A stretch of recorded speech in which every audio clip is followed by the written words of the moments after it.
good morning to you, our cherished viewers. It's another Tuesday already, and we are live on Fire Service TV. The program is Safety Matters. We welcome you warmly to this program. This is the program that seeks to bring you along with how to keep yourself safe. We got you covered. Fire Service always got you covered. We are happy that you are joining us live on Fire Service TV. This program is also beaming live on all our social media platforms. Today, we are going to bring you interesting conversations about your safety.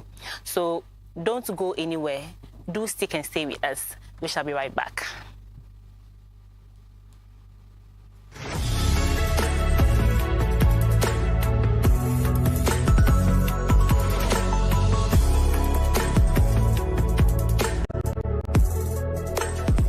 I came across power safety technology.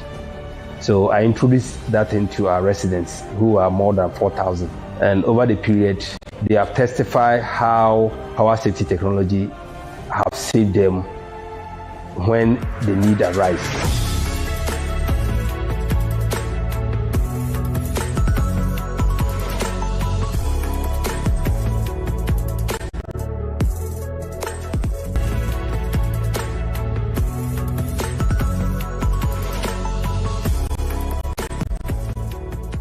Power safety. Safety is our hallmark. Our cherished viewers, Safety Matters on Fire Service TV, and you are special guests today. We are happy you can join us to discuss our safety. Our safety, your way, safety that has to do with you as an individual, that has to do with you as a family member, as an employee, and as a member of this country called Ghana. We are happy that you can join us. Today, we are going to discuss some updates on risk assessment, as we discussed last week. But before then, let me introduce to you our guests here at the studios. So we have to my immediate left, SO1, Station Officer Grade 1, Michael Walter Okain. He is an officer in the Public Relations Department. Sir, you're welcome. Thank you, sir. Madam. Next to SO, we have DO3 Desmond Esong Aka. He is Deputy National Public Relations Officer at the National Headquarters. Sir, you're welcome. Thanks for having me. To IC. So we have been discussing risk assessment. We've gone very far in this, but today we want to look at some mitigating factors. But then, since we have the Deputy Public Relations Officer here, we have been carrying out an exercise from last week through to this week. I would like him to touch on it a bit, which is the recruitment, 2024 recruitment.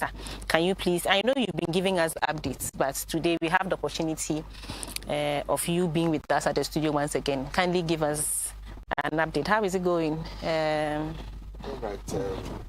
Thank you for the opportunity. Last Wednesday, we started with our general 2024 general recruitment and enlistment exercise, where we had to publish the requirements in the daily newspapers, specifically the Ghanaian Times, and then the Daily Graphic. We spelled out our requirements with regards to the required age, who qualifies to apply, must be a Ghanaian, must also not have any criminal record in the BAD and all that. So we were expecting applicants to send their details, that is their full name, their date of birth, location of birth, their previous screening center, as well as their reference PIN or tracking number to recruitment@gnfs.gov.gh. And so far, we've received a number of these applications. Surprisingly, or how do you call it, as it is, this recruitment is open to only 2021 applicants. People who registered in 2021. Yes. So if you didn't apply in 2021, it means that you have to wait for your turn. So kindly send us your information. Today is the closing date, and we are having complaint that people are having issues with sending their details to the given email. How is that? Is that if you make a mistake, if you don't go strictly according to the requirements that we expect from you, it means that the system has been designed in such a way that it will reject your submission. And therefore, if you do it rightly too, you are expected to get an instant email notification that suggests that we have received your application. Okay, so that serves as a check to see if your application actually went through, your submission went through. Exactly. Okay. Exactly. So you will receive an instant message to indicate to you that what you have submitted, fire service has received. Okay. So apart from that, what we are also hearing is that people are taking people's money, which is not part of this exercise. You are not supposed to pay any money to anybody. Just use your phone or get a laptop or a computer, connect it with an internet, and just send us the details to recruitment@gnfs.gov.gh, and you'll be sorted out.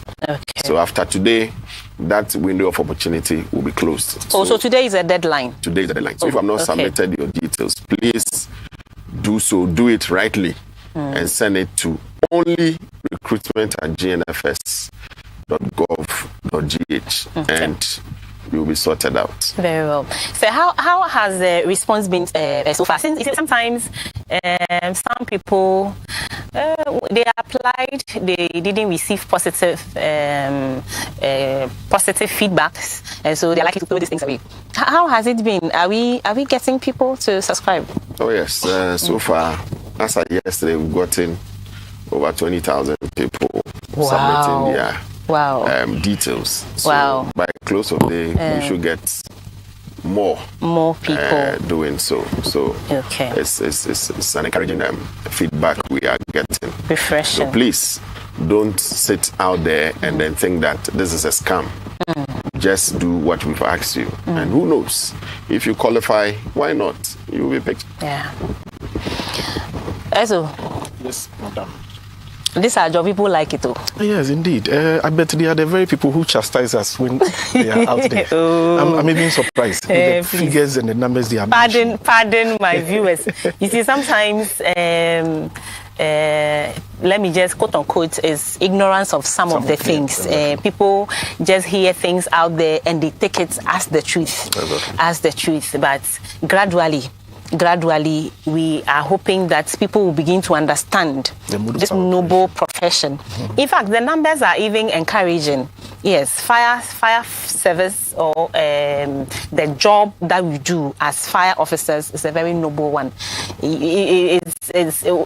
Sometimes a few people make certain comments and we take it as the comments for the general public, or this comment is representing that of the general public. But trust me, a lot of people out there understand and they know what we do. So this is refreshing. It's refreshing to know that a lot of people want to come and join us to do this. However, you should be aware of scammers. Some unscrupulous people have taken advantage of this opportunity and they are looking for unsuspecting members of the public to deceive and take money from. I think that the Public Relations Department has done a yeoman's job on this exercise. And so please, if you find yourself giving money to somebody else, or if you find yourself being scammed, then it means that it is your wish that you get scammed. Yes, you can always refer to Facebook and all our social media platforms. You have communication on this, step-by-step communication on this, and know that today is a deadline. So I wish you all well. Thank you so much. Sir, we would want to proceed to the business of the day, having gotten that out of the line. So last week, we have been talking a lot about risk assessment. Last week, we particularly we went into the types of risk assessment we can have. We got to know about the qualitative, the quantitative. We got to know that the qualitative comes with experience and observation, while the quantitative comes with certain scientific findings and methods. But all of that, both types of risk assessments evaluation can give you a solid result or a solid picture of the state of a particular premises where you are carrying out a risk assessment.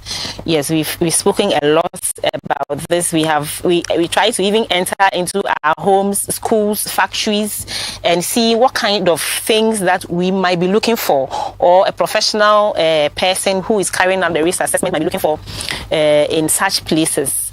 That's what we served our viewers last week. Today we want to advance this communication a bit further. Having found out all of these things, having identified them, what do we do about them?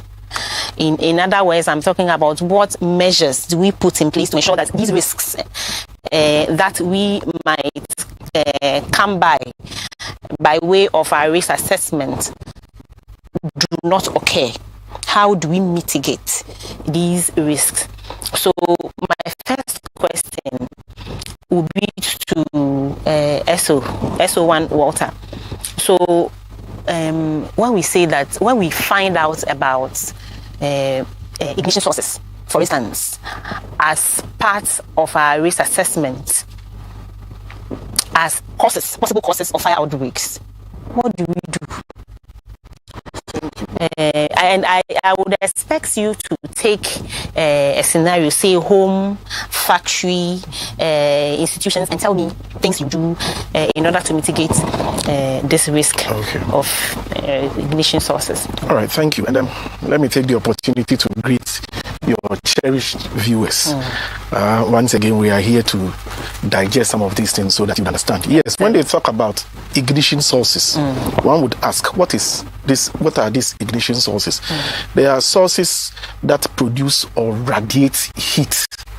Sources that produce or radiate heat. And when we look at the sources of heat, we are looking at 5 main sources of heat. The sun, which is solar. Okay. And then we have electricity. Okay. We have chemicals. We have nuclear. And then we have a mechanical source of heat. Okay. When you look at all these sources, there are things that produce a lot of what? Heat. And then the availability of fuel. Let me go to fuel. You know, you're going to tell me the meanings of those big words you just used. Okay. Me and my viewers, we are interested. Okay. The mechanical, all the cows. Oh, okay. So then let me say, when we talk about sources of heat, the natural source is the sun. That is sun producing a lot of heat. Okay. When we work on the sun, you and I can tell how the heat we are able to come into contact with. And then when we talk about electricity, you know, electricity produces a lot of heat. Okay. And electrical gadgets that we use also what produces heat. Electricity on its own, it does not have leg. They say electricity no get leg. So what we are saying, in fact, electricity you can see, but it produces or generates what? A lot of heat. Or what we can say, it radiates heat. And then when we talk about mechanical heat, we are talking about machines. Okay. Machines that produce a lot of heat. When we go to industrial areas, we will see these machines that produces what? A lot of heat. By way of movement. By way of movement. Of where the parts of the machine. Rubbing against each other. And then when you spark those machines or you start those machines, you think you see them vibrating and producing what? A lot of heat. And then we can also talk about nuclear. We say radioactive materials. How do we even receive mobile phones, calls on our mobile phones? Because there are no lines connected. Yes. But because of the rays that we use, they give us what? The mobile calls. And when those rails are coming, they come with heat. That is why mostly when we go to the gas filling stations and the filling stations, because of the availability of fuel and other things, we always say people should not receive calls. Okay. They don't receive calls in your kitchen and other places, because this is a source of heat. And then we have chemicals. So when we go to the industrial area, a lot of chemicals are used in the production of a lot of things. And some of these chemicals, we are saying, they are also what? Sources of heat that produce heat. Yeah, so I was coming to that of the fuel. Okay. Fuel is almost all the time available. Fuels, we say anything that can burn at a particular temperature is what? Is termed as fuel. So it exists in the three states: in the solid state, in the liquid state, and then in the gaseous state.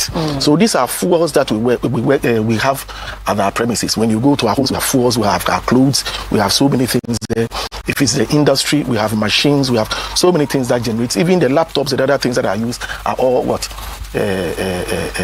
Solid. Okay. So, and then we have the liquid ones, which are petrol, kerosene, tapping time, and then the rest. You can normally, you see, what we mentioned for the confusion is that you see, we referred for a long time, we referred to kerosene, petrol, and those ones as fuel. So people don't actually advert their minds to the solid ones. But we are learning on this show that when we, in terms of fire safety, when we talk about fuel, we are talking about anything that can burn at a given temperature. It could be solid, it could be liquid, it could be gas. We have had the benefit of some examples of solid fuel, including your own body. Yes, tables, chairs, and those ones are solid fuel. Now we are talking about the liquid fuel, which is petrol, diesel, kerosene, and all of that. We can please alcohol and the rest. Yes. And then even cooking oil. It's a cooking very oil, even the margarine we use, grease, and all those things, paints, oil paints, all the paints we use, they are all what? Flammable liquids. And then when we go to the gaseous ones, we mentioned them. They are the butane, the propane, the methane, and all the aims. So yes, once we are done with the risk assessment and we have been able to establish that this will serve as what? A source of heat. What we are going to look out for is how are we going to treat this source of heat? Is it movable? Is it transferable? Is it static? So you ask yourself all these questions. If you can't do with that ignition source, then you have to look at measures to put in place to make sure that proper care is given to it, such that it will not come into contact with any fuel. Okay, so and you know the availability, movable, transferable, or static. Exactly. So you are asking if this risk here can be moved from here in order for it to not to harm the occupants of the prison. Exactly. Or we can also choose to transfer it. Exactly. Okay. So those are all ways of dealing with. There are ways of dealing with those sources. There are some of the sources you can't do anything about it. In fact, as we are in this studio, we have electricity here. We have switches and plugs because we need them. Yes. So we can't transfer them. You can't take them out. So we are then going to look at what are the measures that we are going to put in place in order to address that particular thing, that source of heat. So if that source of heat will serve as a problem, then we'll look at the mitigating factors. Now, are we supposed to have what we can place overhead, that in case of any ignition, that mitigating factor will handle it? Are we going to assign people, give them like the sorts of how do we call it, the fire wardens we have within the buildings? Are we going to meet them? Are we going to educate them as to how to take care of those ones? If they are transferable, we quickly remove them from there, take them elsewhere, so that those sources will be handled with. In fact, when you want us to answer, we are going to say with the availability of oxygen we are being told by decomposed forms 21% of the atmosphere. So you and I need oxygen to survive. So almost all the time we have all these three elements present, awaiting a source of heat. So if you are looking at a source of heat, it is the source that can start fires with the presence of fuel and then what? Oxygen. Very well. One takeaway for me from what you have said very clearly is that, you see, this risk and hazards that we are talking about, it's not like all the bad things in your environment. There are things that could be serving you well, but if not managed well, can turn against you. Just as we say that fire is a good servant, but a bad master. So all we are saying to you is that everything in your environment could be a potential hazard or risk depending on how they are managed. And this is where Ghana National Fire Service comes in. And this is where Safety Matters on Fire Service TV comes in. That's why we welcome you to today's program. We are live on all our social media platforms. Please, you don't have any excuse to say that I'm not at home. That's why I didn't watch this program, because we have made available to you other means for you to join us. You'll be joining us with your comments as well. Very soon we'll announce the phone lines so that you can join us with your communication. We want to hear from you. What do you want to say to us? We are here. Thank you very much for that. That's a good one. Diwaka, please help us. So we want to look at different places. Give us some examples. For instance, our homes, our factories, and then some industries and all of that. Give us some of the risks and how they can be mitigated as far as ignition sources are concerned. A typical risk you can find in these places. All right, thank you very much for this opportunity. I think Station Officer 1, Michael Walter, has said a lot, and situating the conversation. Twice, can you please amplify your voice for us a bit? So what I'm saying is that Station Officer 1, Michael Walter, has said a lot, but situating the conversation on the mitigating factors or risks with regards to ignition sources and those things that can easily come together to create a fire condition on our premises. I would like to say that mitigation of fire risks simply means or involves coming up with strategies and taking pragmatic actions that will lead to that's happening, and in case they occur, reduce its impact. So the fires, no matter what we do, no matter the measures that we put in place, they would occur. But we are looking at the key steps and actions to take in order to reduce the likelihood of occurance. And then also when they occur, the impact that they leave behind. Quite recently, when we're doing the reviewing the statistics, the figures, we realized that from January to July, we've been able to salvage about 94 million Ghanaian cedis worth of properties from fire damages. Refreshing. So it tells us that Ghana National Fire Service is really up and doing in trying to implement some of these measures in our various premises, including our domestic setting, where we record over 30% of fire outbreaks within the country each year. Is that the highest category of fires?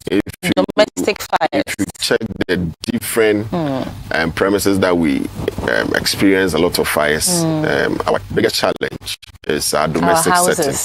So it tells us that a lot of things that we are doing are not according to ensuring the safety implementation of the safety protocol. So these mitigation factors or risks rest on about 7 prongs that I would like to briefly mention. So the first one is risk assessment. That over the period we have been discussing, which basically is about identifying and evaluating potential hazards and then vulnerabilities that comes with it in a given space or premises. So that is risk assessment. The second one has to do with preventive measures.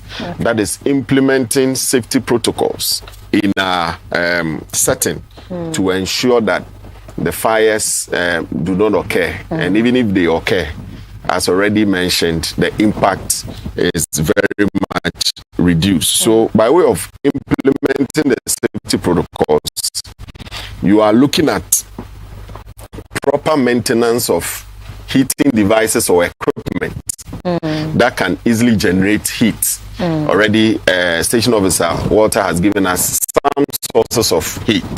So you are to put out or put up measures to be able to maintain these heat generating devices. Apart from that, you are also supposed to ensure that there is safe storage of materials, whether they are combustibles or flammables. Yes, I intend that we discuss that very much. We discussed that very much. I think that this one relates a lot, especially to, I think it cuts across homes, industry, and all of that. So we'll be singling that one out, and we'll discuss it at length. Sure. So I'll come to that, but I just want to mention the prongs and what they mean so that we delve deep into the specifics. So the next one would have to do with ensuring that building codes are enforced to the latter in our setting. So apart from the risk assessment, that is the first prong. The second one is the preventive measures, of which I have outlined what goes into ensuring that those measures are kept in our settings to ensure that the fire detection systems. We must also have these smoke alarms that will serve as early detection mechanisms, so that wherever you find yourself, once the fires start, they alert you to take immediate action of evacuating the premises, and then also, if trained to do so, to be able to deal with the fire immediately as possible. The next one would have to do with fire suppression system, where we are encouraged to have fire extinguishers in our premises, to have sprinkler system, to have some form of alternative extinguishing medium. We know the LI 1724, most commercial, private commercial entities or structures are supposed to have fire hydrants that would help us get continuous water for fire extinguishment. So if the fire hydrants are not available, then we can go in for drilled or mechanized boreholes with installed water storage facility, whereby when we even come to your end and we are able to exhaust our water for fire extinguishment, we can fall on that too for continuous firefighting. The next one is emergency planning. We need to be able to develop what we call emergency plan, and then ensure that all the people that matter within that premises are taken through the plan, and then educated on emergency procedures, and then followed by training and awareness.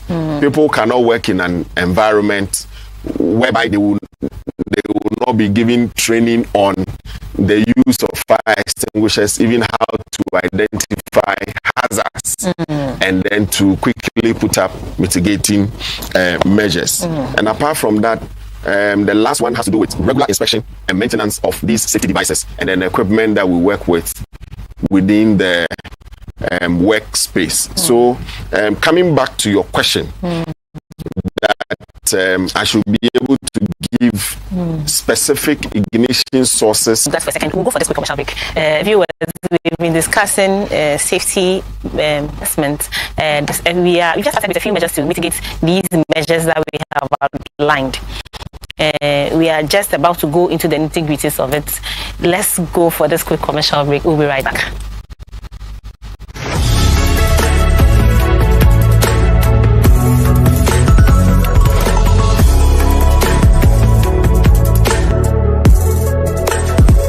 I came across power safety technology. So I introduced that into our residents, who are more than 4,000. And over the period, they have testified how power safety technology have saved them when the need arises.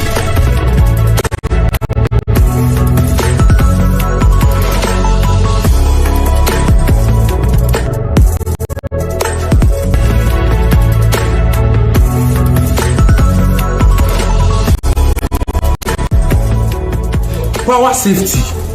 Safety is our hallmark.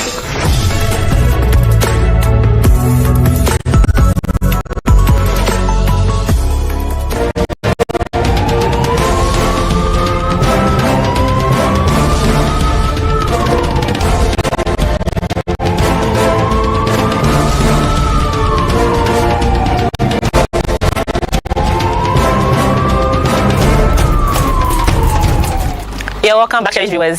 We are discussing mitigating factors in our houses in our premises, houses, schools, and everywhere after risk assessment has been done. Risks have been identified. How do we protect ourselves? How do we make sure that these risks are dealt with such that they don't become they don't come to hurt us or put us in a disadvantageous position? You are welcome. You are live on Fire Service TV. The program is Safety Matters. You are happy that you can join us. Kindly drop your comments. We will be reading them out. And also, you can join us on 050-960-8744. 050-960-8744 with your comments. We are waiting for you. Tell us what you want us to know. Tell us what you want to understand. We have what it takes, a solid team here to deal with your issues for you. Diwaka, kindly continue for me. All right, so I was talking about some of the sources at our domestic premises. Okay. So the first one I would like to touch on is electrical or electricity.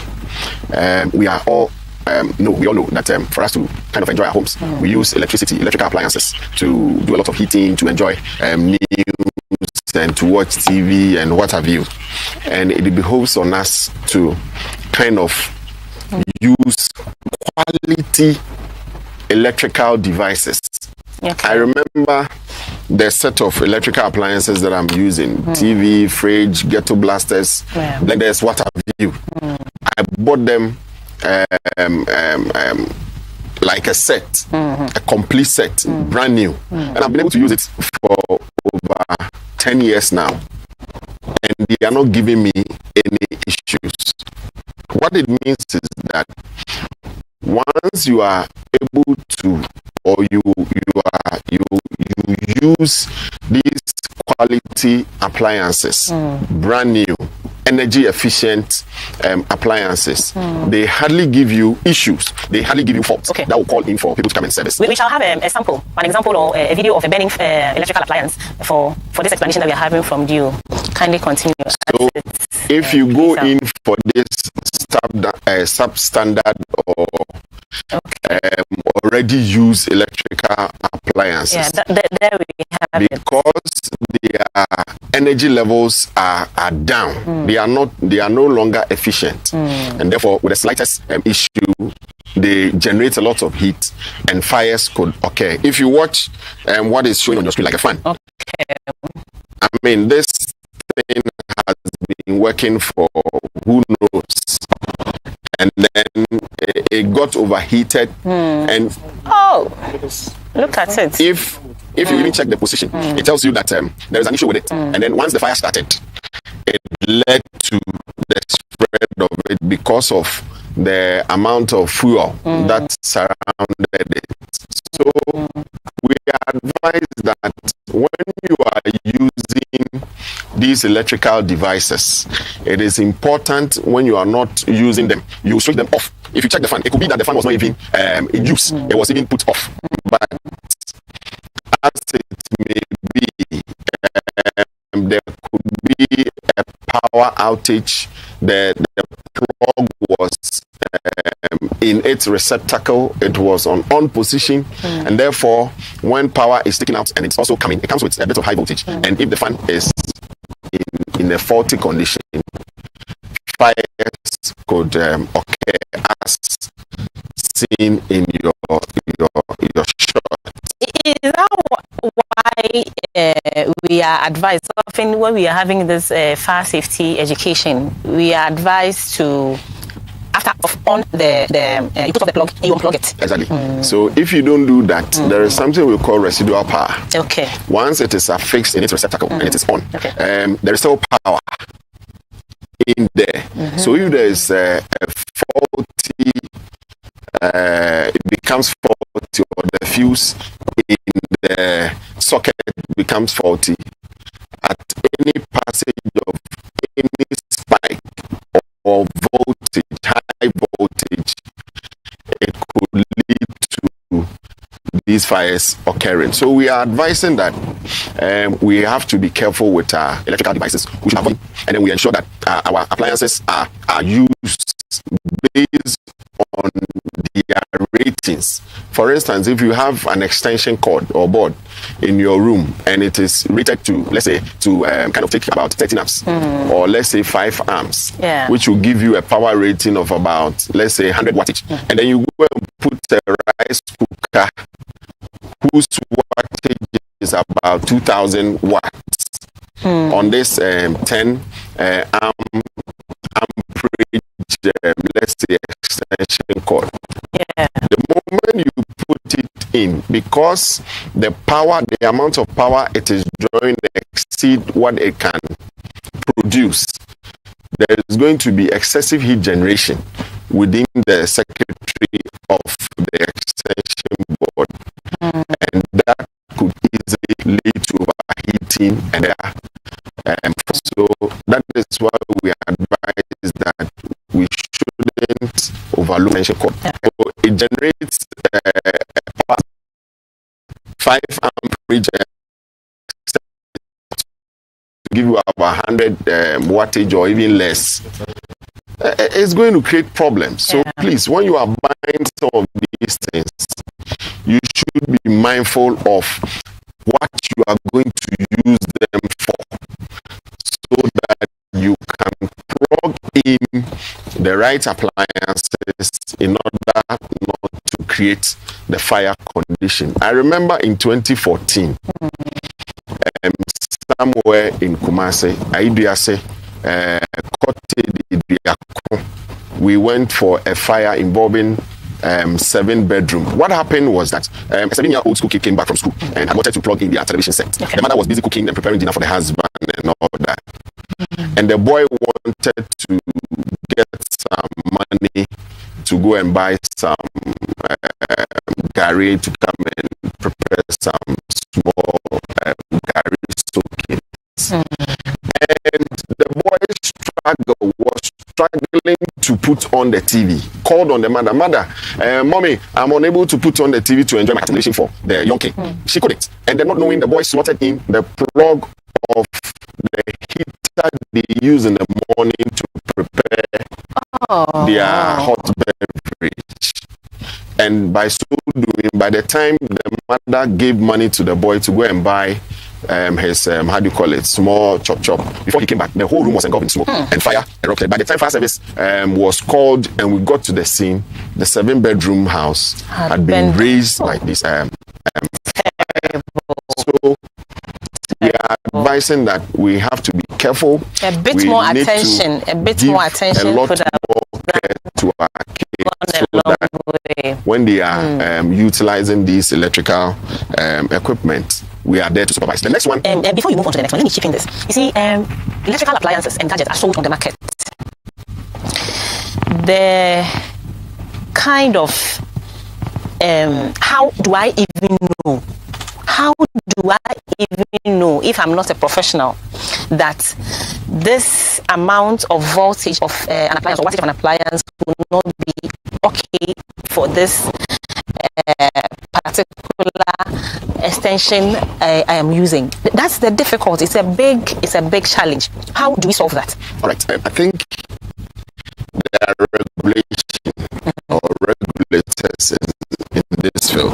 Energy Commission has made some of these things very easy for us to detect. For instance, if you are going in to buy any appliance, you should check for the energy ratings. The simplest way to find out is the stars that have been placed on these items. The more the stars on the electrical gadgets, the better its energy efficiency. So if you are going to buy a fridge and the stars on it are just 2 instead of, let's say, 5, and then you have another one which has gotten 5, it means that the one would be is of high quality and therefore so if you have that, it means that you are guaranteed that these appliances will not give you any faults within the immediate future, but will rather help you to achieve whatever goal you want to use it for. But most of these second-hand products that are brought in from foreign countries, because they ensure that these electrical devices are used per their regulations. The moment the appliances or the machinery exceed their energy efficiency stage or limit, they discard them off. Then some of us will go and then bring them in.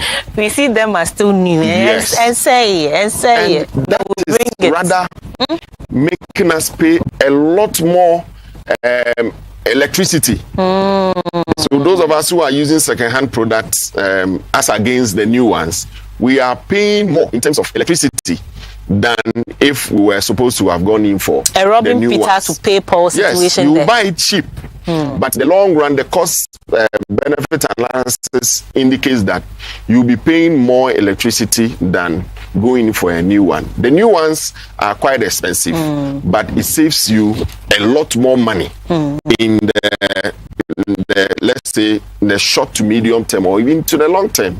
Like I told you, I've been using my brand new appliances since the last 10 years and it has not given me any issues. So these are some of the things that we have to, if we are going to buy extension cord, we need to ask those who sell, or we should buy from accredited dealer, so that, oh, I need an extension cord that will help me plug my rice cooker or water heater on, and therefore you will be guaranteed of let's say buying a 13 amperage extension cord. Anything less than 13 would generate a power rating of less than 2,000. Right. And anytime you plug in any of the high consuming energy devices, then there will be a recipe for fire occurring. Right.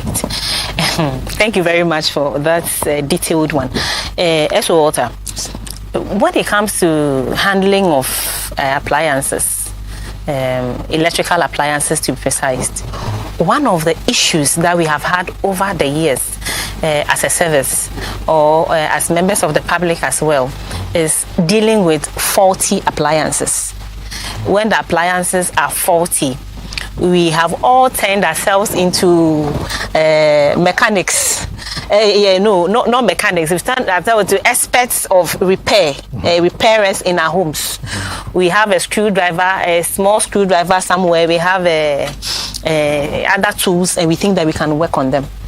What do you say to us? Yes, those of us who do that. This has been a major problem, and mostly we experience these fires based on these electrical issues we are discussing at the moment. The other day I was educating some few people, and then I mentioned how fridges even work. In fact, when my boss was talking, he talked about energy commission and certified electricians and other things. We can't just assume that the fact that you see somebody working with a particular electrician, that means he is qualified to handle those machines or other things. Typically, just like my boss was also explaining, mostly what we tend to do is when we transfer, when we plug in these electrical extension boards from the main socket, what we've done is to transfer that 220 or 240 volts that Ghana regulates within. We've transferred all to the extension boards that we have there. But what it is that the extension boards, they have rating. Okay. Turn under the extension board, and then you will see the rating there. The writing is there. So you know when you are plugging in something, just like my boss was saying, you don't plug to draw more than the extension board is designed to give out. Okay. Simply, that was all what he was talking Kindly, about. But let me repeat that. So what I said so is, you match your appliance with the extension board or the source of heat. The source of heat you are supposed to generate from that particular extension board. Yes. So what I'm saying is, the way to check that is you've transferred the entire 240 volts, which is about 4,500 wattage. You've transferred it to the extension board. Okay. But then the extension board is also designed to withstand a particular wattage, just as he was describing. Probably, how can you determine when you check the back or when you turn the extension board, you realize the rating there. It will be written there that this extension board is designed to withstand to about maybe 1,500 wattage. And come and check your appliance. And then you come and check the appliance. What wattage is on what wattage do I have on my appliance? Okay. So you can draw from that. If you are going to draw more than the extension board is designed to withstand, then that is a problem. Let me come to the question about using faulty gadgets. Yes. Most of us trying to repair faulty gadgets. Exactly. Sometimes we don't even know some of these faulty gadgets, like freezers and fridges. They are designed such that when they are working, they have this system that is called how do you call it? The breakers. Okay. A system that is called the breakers. So when they work, you hear the sound. After a time, it will cut. For the thermostat. Okay. Yes, that's the right word. The thermostat is designed such that when your fan, your iron, your fridge, your freezer, your air condition, they are working, they will give us that sign. So if you don't hear that sound, if your fridge, your freezer doesn't break intermittently to take a breather, you realize the fridge side of your fridge will be forming ice will be forming, and then the only thing we are able to say is that, look, my fridge is so powerful, it works cold. Exactly. You will pay more electricity, and as it constantly draws heat, what it means is that it can burn at a particular time. Okay, so let's check what is going on. It means that as the intermittent cuts come in, they give the appliance some opportunity to relax, to relax, to cool off exactly. before it restarts work again. Exactly. So if your machine, or if all those gadgets, sometimes when you are using an iron, you hear that means it's taking a breather because it has a thermostat. All machines that are designed to be on, like freezer, fridges, and then air condition, you are not supposed to leave them. You are not supposed to use them when you don't hear that cut sound.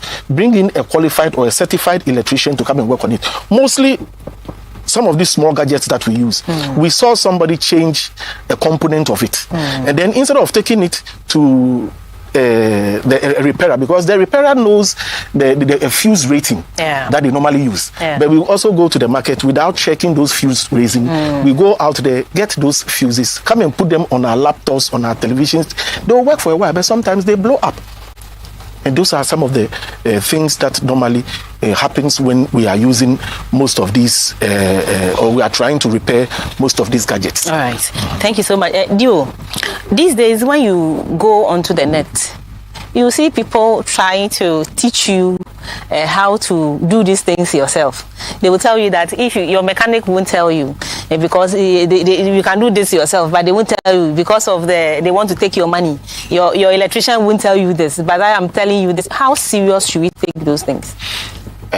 For me, it is good to be empowered with knowledge about any situation.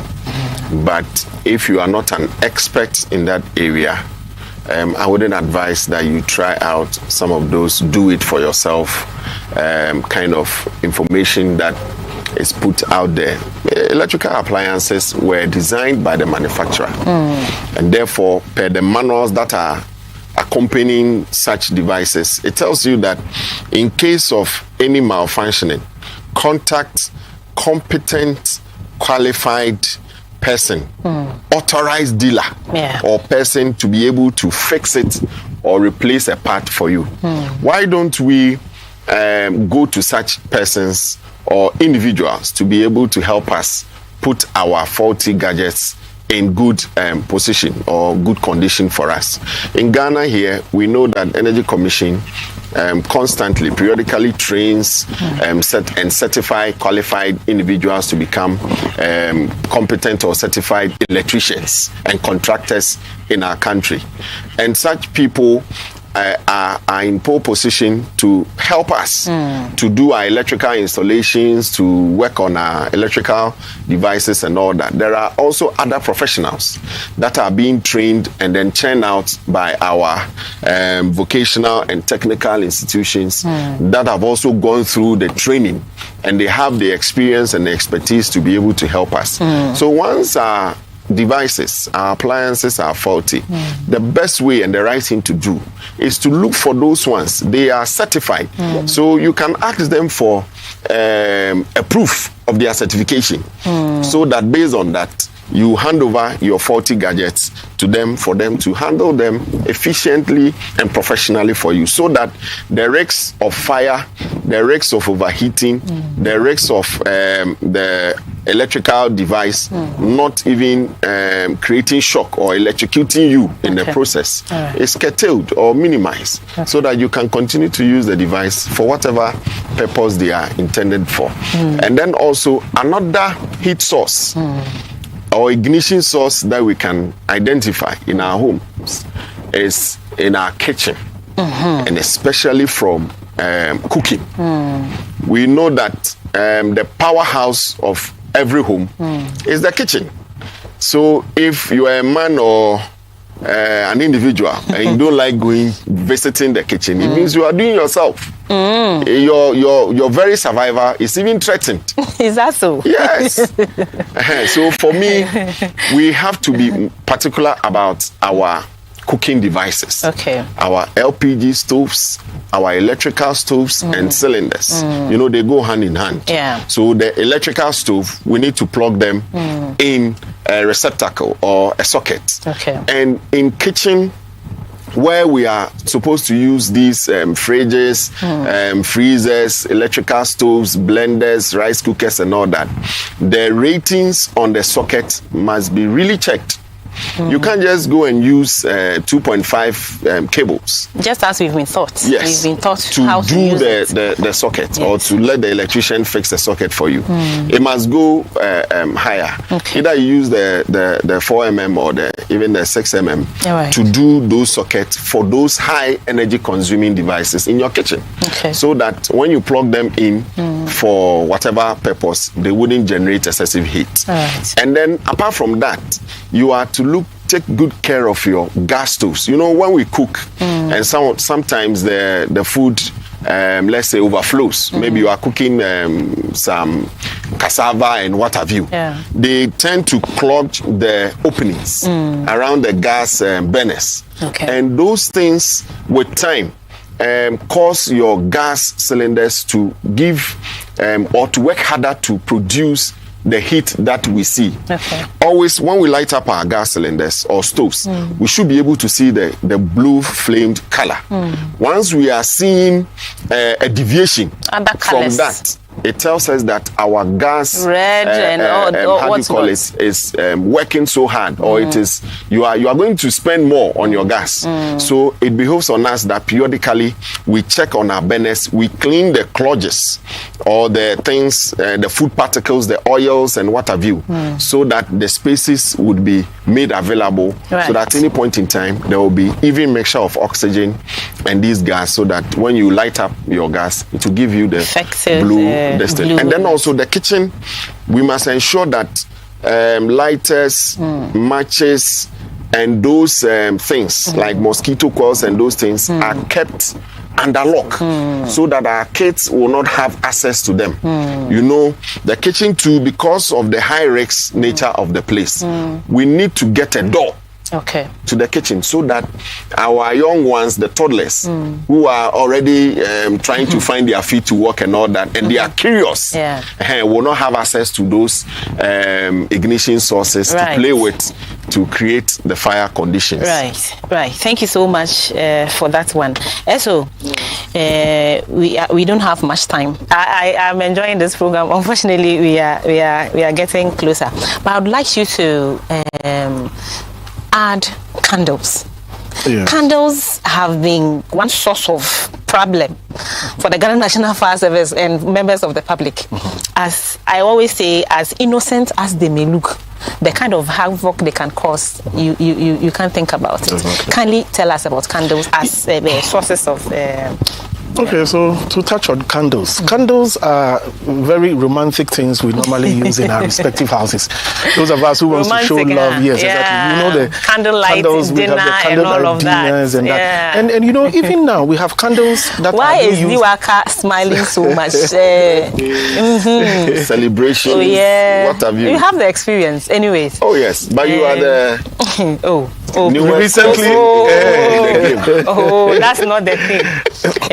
Yes, so and even lately we have candles that we use. We burn as what, perfumes or to give very good fragrance or whatever to our respective houses. But these candles sometimes are not placed well. These candles sometimes are not placed well, and they are naked fires. Candles come with naked fires. They are not protected by anything. So when it comes into contact with any fuel, and you know, lately we design our homes with everything. We have very nice loose curtains in our respective living rooms, our bedrooms, wherever. Even there are some kitchens when you go there, although we advise that they should have short curtains in their kitchens. Even when you go to the kitchens, they have loose curtains, and they still go there with those candles to suck. That serves as what? Insecticides that sucks insects and other things. So yes, and all these curtains, all these chairs, all these clothes we have in our respective houses, they are full. They are full. So when you don't place your candle far away, how do we place it well? Yeah. So in fact, when you go to the European world, you hardly see them placing their candles on tables, on TV sets, on chairs and other things, or plates and other things. They have well-designed candle holders where they place this. When you see the corners of the... Do we have those available in Ghana? Oh yes, we have. Especially people who build their houses and they want those things. They factor some of those things into those places. But those of us who do not have them, please, when you are placing your candles, make sure it's far off from any form of fuel that will be around you, because we are saying at any particular temperature we are yet to see something that cannot burn. Even metals are burning. So place your candles, don't place them on tables, don't place them on chairs, don't place them on your televisions, don't place them on ignition sources, form of fuels. Make sure you take them far off, and when you are placing them, put them in ceramic bowls. With water around it. Ceramic bowls, those thick ones. Yes, those the breakable thick ones, plates. the breakable ones, the ceramic ones. If you have long ones, place them in it and move them far off from your curtains or any flammable source. And in case of you falling asleep or something, when it burns and it gets to the water, definitely. So we should add some small water. Yes, some level of water around it, so that when it burns and if you even forget it, when it burns and then gets to the water, automatically the water goes will off put it off by itself. In fact, it will be safe to use those ceramic bowls. If you have the long ones, you use the long ones, you place the candle in it, and then when it burns and it gets to the water, automatically the fires. Time is fast spent. 2014. An experience. Kindly tie that with your concluding remarks for us. One mother lit a candle and placed it on the edge of the bed. Whilst his edge of the bed. Yes. Whilst his son was sleeping on the bed. So you know, kids, when they maneuvered on the bed, the thing fell on the full mattress, and then it bent. Unfortunately, the child also got bent. Oh. The 2-bedroom house was also bent. So viewers, terrible. This is what we have been preaching. You don't have to place some of these ignition or high heating appliances or ignition sources or naked lights closer to flammable or combustible materials. Once they are there at certain temperature, they would ignite the combustibles or flammables around, and the fires would begin to spread and become big. Please, if you are a chain smoker or you are an addict and then you smoke in your room, we are advising that we cannot stop you from smoking. You know the dangers associated with smoking. It's even indicated on the pack of the You want to die cigarette, nearer to thee, oh God. You want to die early. Fine, that one is your problem. But we are just giving you this advice. Get a designated area within your room so that when you want to smoke, you smoke, and afterwards you make sure that the piece on your smoking material, whether cigarette or whatever it is, you make sure you put it in an ashtray and then you extinguish it totally. Don't smoke on your bed. Don't smoke in your sofa. Once you do that and you fall asleep, right, the next thing that we will hear is fire. So let's keep our heat sources from anything that can burn to stay safe. Right. Thank you very much. That's deal with the Desmond, son Aka. So, kindly give us your concluding remarks. Yeah, so I think what we've been talking about so far is ignition sources. And in fact, fuel and oxygen are almost all the time present, awaiting an ignition source. Okay. We've been able to outline all the sources that will serve as what? Ignition sources or heat sources to these things. So the purpose of which we are here is to make you know so that you prevent them. Just like he said, some of these sources we can't do without them. We'll only have to find means to mitigate them or to try and stop them from getting heated. I think that is all I can say. Is where we have to just move away from those. Thank you very much, DO3 Desmond Son Aka. He is a Deputy National Public Relations Officer, Ghana National Fire Service here at the headquarters. We've also had SO1 Michael Walter Okine. He is also an officer in the Public Relations Department. Thank you very much for coming. Thank you so much, our viewers. It has been an advancement in the discussion of risk assessment as as component of a safety policy, a fire safety policy. Don't forget that. That's the context in which we are discussing all of that. We have taken you through risk assessment, and don't forget that the reason for risk assessment is for you to be safe. It has come to light on this show that some of the actions can be taken by others on your behalf, but some of them can only be taken by yourself. And if you have watched today's program, you would notice that most of the action ought to be taken by yourself after you have been taught or after you have been educated on how to take them. Thank you so much for watching. It's unfortunate we couldn't read your comments today. We couldn't receive your calls today, but we'll do that for you next week. Pardon us. Thank you very much for sticking and stay with us. If you missed the live show, you can always go back and watch the video, and as you watch and you find it beneficial, kindly share for the benefit of others. I am ADO1 Joan Ej. It has been Safety Matters on Fire Service TV. See you next week. Thank you.